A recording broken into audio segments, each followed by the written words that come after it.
교육 진단 시간입니다. 많은 부모님들이 자녀 양육에 어려움을 호소합니다. 과열된 사교육도 감당하기가 힘들지만 자녀의 인성 지도도 힘이 든다고 말합니다. 자녀 교육에는 부모의 역할이 중요하다고 말하는데 어떤 부모가 바람직한지에 대해서도 잘 모르겠다고 말을 합니다.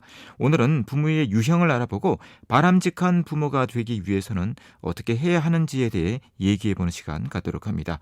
오늘도 윤일현 교육문화연구소 대표 윤일현 선생님 전화로 모셨습니다. 윤 선생님 안녕하십니까? 예, 안녕하십니까. 이 부모의 양육 태도는 자녀 교육에서 가장 중요하다고 할 수가 있을 텐데요. 부모의 양육 방식이 중요한 이유부터 좀 설명을 해주시겠습니까? 예, 우리 부모님들께서 성장하실 때에도 우리 집과 이웃 집을 이렇게 비교해 볼 때 어떤 부모님은 모든 걸 다 들어주고 괜찮다 다 들어주는 경우인데 그 어떤 부모님은 무조건 안 돼 금지하고 또 조금만 실수하면 심하게 꾸짖고 뭐 여러 유형이 있습니다. 그래서 결국은 내 자녀 아이들을 어떻게 양육할 것인가 하는 것은 기본적으로는 지금 현재 부모가 자랐을 때 받았는 그 양육 방식에 영향을 받을 수밖에 없습니다. 그러면 내가 자랄 때 내 부모님이 나에게 한 게 바람직한가 이 점에 대해 또 우리는 때로는 회의가 들기도 하고 아닌데 싶기도 하고 좋다 이런 생각을 하게 됩니다. 그래서 오늘 이 시간에는 학자들이 이렇게 유형화한 것을 소개하면서 자녀 양육에 참고하면 좋지 않겠나 이런 생각으로 유형에 대해서 좀 말씀을 드리려고 합니다. 사실 부모가 자녀에게 대하는 그 기본적인 양육 태도는 자녀의 성격 혹은 사회생활 여러 가지 면에서 크게 영향을 미치기 때문에 대단히 중요하다고 생각합니다. 네. 예, 그렇다면 이제 부모의 유형과 그 특징을 좀 설명해 주시겠습니까? 예, 먼저 축소 전환형 부모님에 대해서 좀 말씀을 드리고자 하는데요. 축소 전환형 부모님께서는 자녀의 감정은 별로 중시하지 않습니다. 아이의 감정을 대수롭지 않게 여기기 때문에 아이가 강아지를 보고 놀라 무서워해도 아이의 감정은 아무 것 없이 별것 아니야. 이런 식으로 그 이야기를 해버리게 됩니다. 그래서 이런 부모 밑에서 자란 아이는 감정을 느끼고 조절하는데 서투를 수밖에 없습니다. 부모로부터 감정을 무시당하면 대수롭지 않게 취급당한다고 느끼기 때문에 그때 그 상황에서 그런 감정을 느낀 게 옳은 것인지 잘못된 것인지도 혼란스럽고 또 자신감을 잃는 경우가 있습니다. 자기 감정이 뭔지도 모르니 당연히 감정을 어떻게 조절해야 하는지도 알 수가 없는 거죠. 그래서 부모의 경우 무시하는 감정을 느끼는 자신이 잘못되었다고 생각하므로 이 자아 존중감도 매우 낮습니다. 감정의 정체를 알 수 없기 때문에 불안감도 많이 느끼게 되죠. 그래서 소전환형 부모님의 특징은 대체로 이렇습니다. 아이의 감정을 대수롭지 않게 여기거나 무시한다. 때로는 비웃거나 경시하기도 한다. 감정을 좋은 감정과 나쁜 감정이 있고 나쁜 감정은 살아가는데 아무런 도움이 되지 않는다고 생각합니다. 그리고 아이가 부정적 감정을 보이면 불편해서 아이의 관심을 빨리 다른 곳으로 돌리려고 합니다. 또 아이의 감정을 비합리적인 것이어서 중요하지 않다고 생각하는 경향이 있습니다. 또 아이의 감정은 그냥 놔둬도 시간이 지나면 저절로 사라진다고 생각합니다. 이 감정적으로 통제가 불가능한 것을 두려워하는 그런 경향이 있습니다. 그래서 있는 그대로 받아들이고 어떤 대책을 강구하고 반응을 해야 되는데 무엇이든지 두려운 것도 괜찮아 별것 아니야. 이런 식으로 그 이야기를 하면은 이 축소전환형 부모 밑에서는 아이가 굉장히 판단력이나 이런 데서 혼란을 겪을 가능성이 있습니다. 그 다음으로는 억압형 부모가 있는데요. 억압형 부모도 축소전환형 부모처럼 아이의 감정을 무시합니다. 슬픔이나 화, 짜증 등의 감정을 나쁜 감정, 부정적인 감정으로 보는 것도 축소전환형 부모와 같습니다.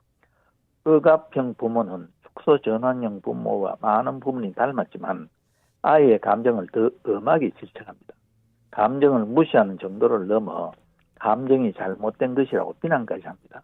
아이가 감정을 보일 때 대개 그러면 못써 하고 야단을 치거나 벌을 주는 경향이 있습니다. 억압형 부모가 아이의 감정을 엄하게 야단치는 이유는 부정적 감정을 나쁘면 또 부정적 감정을 허용하면 성격이 나빠질 것이라고 염려하기 때문입니다. 그래서 부정적 감정을 느끼지 않도록 강한 성격으로 키워야 하고 빨리 부정적 감정을 없애주려고 올바른 행동을 가르쳐야 한다고 믿습니다. 대체로 이 억압형 부모의 특징은 살펴보면 아이의 감정을 무시하고 심지어는 잘못된 것이라고 비판한다. 아이의 감정보다는 행동을 보고 야단을 치거나 매를 드는 경우가 있다. 또 부정적 감정은 나쁜 성격, 나약한 성격에서 나온다고 생각한다. 그리고 아이는 요구사항이 있을 때 부정적 감정을 이용한다고 생각한다. 부정적 감정은 억제해야 한다고 믿는다. 또 아이의 부정적 감정은 매를 들어서라도 없애주고 올바른 행동을 가르쳐야 한다고 생각을 합니다. 그래서 대체로 이렇게 지나치게 감정을 억눌리며 성장한 아이들은 오히려 엇나가기가 쉽습니다. 이 연구에 따르면 억압형 부모 밑에서 자란 남자아이들은 술과 담배를 빨리 배우며 성에 일찍 눈을 뜨고 청소년 지행에 가담하는 비율도 높다고 생각을 합니다. 그리고 방임형 부모가 있습니다. 축소 전환형과 억압형 부모와는 달리 방임형 부모는 아이의 감정을 인정합니다. 좋은 감정과 나쁜 감정으로 감정을 구분하지도 않고 어떤 감정이든 다 허용합니다. 얼핏 보면 참으로 이상적인 부모인 것처럼 여겨집니다. 이 방임형 부모는 아이의 감정을 다 인정하고 공감해 주지만 딱 거기까지입니다. 아이의 행동을 좋은 방향으로 이끌어주거나 한계를 제시하지 못하는 경우가 있습니다. 그래서 어떤 감정이든 다 인정받으며 자랐기 때문에 이 방임형 부모 밑에 자란 아이들은 공주병, 왕자병에 빠질 가능성이 있습니다. 자기 감정밖에 몰라 남의 감정을 헤아리거나 배려할 줄 모르고 또 당연히 또래 친구들과의 관계를 풀어가는데도 서툴고 이런 학생이 심하면 왕따를 당하기 쉽습니다. 그러면서 또래보다 미성숙함을 느낌으로 열등감도 많고 또 자존감도 낮습니다. 이 감정을 느끼기만 했지 어떻게 표현하고 행동해야 하는지 배울 기회가 없었기 때문에 문제 해결 능력 또한 낮을 수밖에 없습니다. 그래서 우리 부모님들이 한번 살펴보셔야 하는 것은 방임형 부모의 특징을 한번 나열해 보면 이렇습니다. 아이의 모든 감정을 다 받아준다. 좋은 감정, 나쁜 감정을 구분하지 않는다. 감정은 물론 행동에 대해서 제한을 두지 않는다. 감정을 분출하면 모든 것이 해결된다고 믿는다. 이 아이의 부정적 감정을 공감하고 위로하는 것 외에 아이에게 해줄 것이 없다고 생각한다. 아이가 감정을 처리하고 문제를 해결하는 데는 관심을 두지 않는다. 제일 큰 문제가 이 문제겠죠. 이렇게 부모의 유형이 다양합니다.